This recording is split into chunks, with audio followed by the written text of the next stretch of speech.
barabara zao nyingi zinapita kwa milima. Wanapasua mlima katikati na inapita hapo, unaenda kwa muda mrefu sana ukiwa kwa tunnel.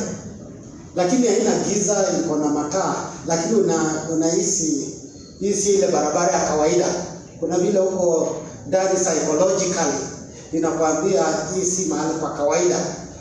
Na kuna barabara nyingine tulipitia iko chini ya bahari, yaani inapitia kwa bahari.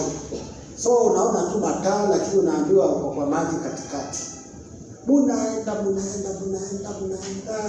unashindwa sasa hii maji ikatupata hapa. Nani kitu baya itendeke? Kitu itendeke kwamba ile barabara ifunikwe na maji. Itakuwa ni adili. Na so unasikia ni mzuri kwa sababu kuna mwangaza iko sawa, lakini unasema nataka tutokee pande ile nyingine.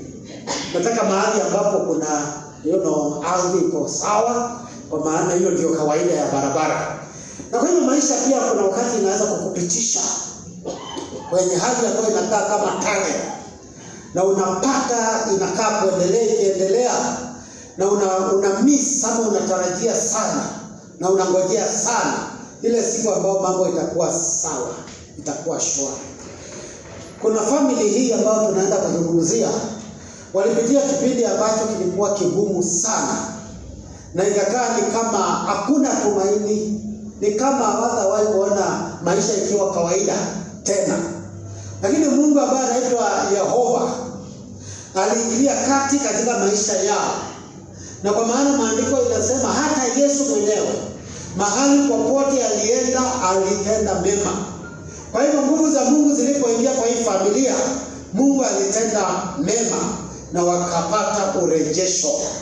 Na katika mwaka huu tunapozungumzia urejesho, tunaangalia pia familia, ya kwamba Mungu katika familia ataleta urejesho. Labda kuna watu wamekuwa katika hali ya msukosuko katika maisha yao, katika familia yao, katika ndoa yao. Na mwaka huu ninaomba sana ya kwamba kutakuwa na urejesho katika hiyo familia katika jina kuu la Yesu Kristo. So kitabu cha Ruth, ile mada kubwa katika kitabu cha Ruth inaelezea kuhusu kuwa na utakatifu wakati ambapo hakuna utakatifu. Kwa kizungu inaenda hivi: godliness in ungodly times. Godliness in ungodly times. Na tunaishi katika kizazi ambacho kuna uovu mwingi. Natumai wiki tumepitia mambo kama nchi ambayo imetuweka hali ya baridi. Na kwa kizungu inaitwa trauma. Unaangalia kile kilifanyika huko Gilgil, unasikia mambo ya watoto wanapotea, na unajua kuna mkono uko nyuma ya huyo mtoto anayepotea. Mpaka unasikia uovu ni mwingi. Lakini katika hali ya uovu mwingi, bado kuna watu ambao wamesimama na neno la Mungu. Na wakati ambapo watu wanasema kila mtu anafanya, kila mtu anafanya, kila mtu anatoa ongo, kila mtu anafanya, kila mtu, mpaka inakuwa ni kama neno unaweza kutumia kujitetea. Lakini wakati ambapo kila mtu anakaa kama amepotea, bado kuna watu Mungu anahifadhi, ambao kwa kizungu tunawaita remnants. So katika kitabu cha Ruth ilitendeka wakati ambapo kulikuwa na giza katika Israeli, na sio giza ile ya usiku, bali ilikuwa ni giza ya dhambi. Na nitakupeleka katika historia tu kidogo nikuelezee hiyo giza ilikujaje. Kabla ya kitabu cha Ruth, ukirudi nyuma utakuta kitabu kinaitwa Waamuzi kama Judges. Na ukitoka kitabu cha Judges urudi nyuma utakuta kitabu kinaitwa Yoshua. Yoshua ni kitabu ambacho kinaelezea vile Israeli waliingia katika nchi ya Kanaani na wakapigana na wale watu walikuwa huko. Na walipopigana nao wakawatoa, alafu wakagawiwa hiyo mashamba. Na kwa hivyo Yoshua alikuwa na kibarua kigumu sana. Wakati alipeleka Israeli katika nchi ya Kanaani, alikuwa na kazi ya kupigana na maadui na kuwaondoa. Na akishawaondoa anagawa ile shamba ama ile ardhi kwa sababu ya Israeli. Na wanatheolojia wanasema Joshua alipigana na kugawa mashamba mpaka hakupata nafasi ya kufundisha neno la Bwana kwa kizazi cha Israeli. In other words, vita ilikuwa nyingi. Si kama umepitia kipindi cha vita mpaka vitu vingine inasaulika. Unakuta hata umesahau vitu muhimu sana.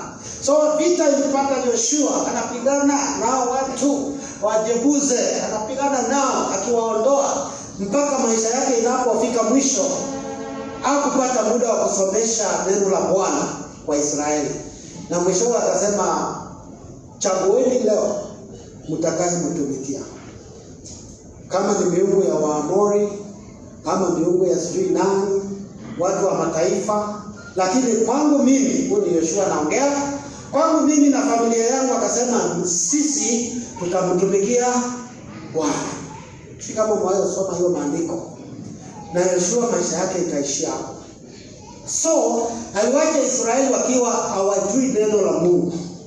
Aliwacha Israeli wakiwa hawana ufahamu wa maandiko. Na hapo ndio tunatoka Yoshua tunaingia kitabu cha Waamuzi, Judges. Na ukisoma kitabu cha Judges, kuna neno imerudiwa sana. Na hilo neno ndio hili: kila mtu alitenda kile alichoona ni chema machoni pake. Kwa sababu wako wanajua neno. Wewe ukiona kitu ni nzuri unatenda. Na inaanza kuwa sio nzuri, lakini kwa mawazo yako inakwambia ni nzuri.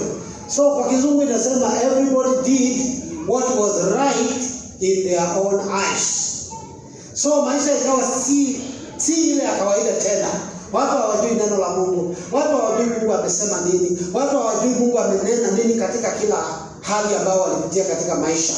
Na hapo ndipo historia ya Ruth inakuja kuingililia. When people are doing whatever they thought was right in their eyes. Walifikiria ile mzuri, kila wanafanya ni mzuri, na maisha ikaendelea hivyo. Lakini kuna familia hapa ambao tuliangalia katika Ruth.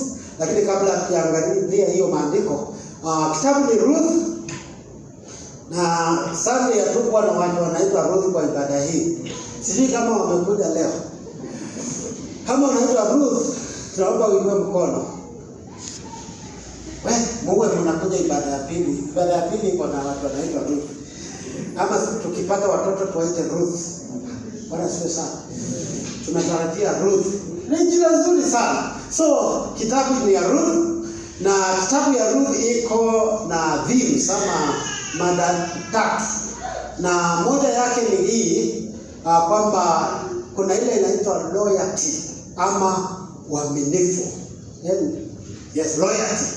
Na ukisoma kitabu cha Ruth, hii neno utapata hii hali whereby mtu anakuwa amejitolea na anasimama kwa kile amesema, na anasimamia msimamo wake mpaka inaleta mazao mazuri. Na tukiendelea labda utajua loyalty na kujaje. Ya pili nao ni God providence ama God provision, ambapo Mungu anapeana mahitaji ya watu wake. Sijui kama unajua ni Mungu anayetupatia mahitaji yetu kila siku. Wangapi wiki hii wamekula? Hii wiki kuanzia Monday. Kumbe mmekula. Mlikula nini? Okay. Wangapi wiki hii wamekunywa maji? Wangapi wiki hii wamepata mahali unaweza kuilaza kichwa na ukajifunika na blanketi? Okay, kumbe tuko hapo. Unafikiri ni kwa sababu ya bidii yako? Ni nani ametupea hiyo yote? Mungu. Kuna watu wanasema mimi nachangamkanga, mimi najituma. Sawa, wewe jitume, lakini Mungu pia lazima akutangulie ndio upate kitu.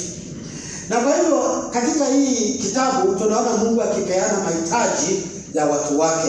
Na namba 3 ambayo ndio ya mwisho ni restoration ama urejesho, ambao inaambatana na theme yetu ya mwaka. Katika kitabu cha Ruth watu walipata restoration, na especially ukisoma mpaka mwisho wake. Na kitabu hiki kiko na wahusika watatu wakuu. Wahusika watatu wakubwa. Kuna wengi lakini watatu ndio wakubwa sana.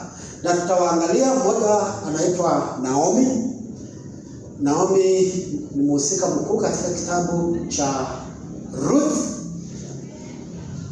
Na watu wale wanaitwa Naomi. Naomi atakuja huko. Mbona kama kidogo mporo Kiniona umemwona. Unachukua jina. Naomi ni wangapi? Kuna mmoja pale. Thank you. Kuna Naomi mwingine. Wow, hao watu wako na majina mzuri. Thank you. Naomi ni mhusika mzuri sana. Na namba 2 tuko na Ruth. Hiyo leo tunapita hiyo, hakuna mtu anaitwa Ruth leo hapa. Ama labda prophetically tuseme kuna mtu atapata mtoto na atamuita Naomi, atamuita Ruth.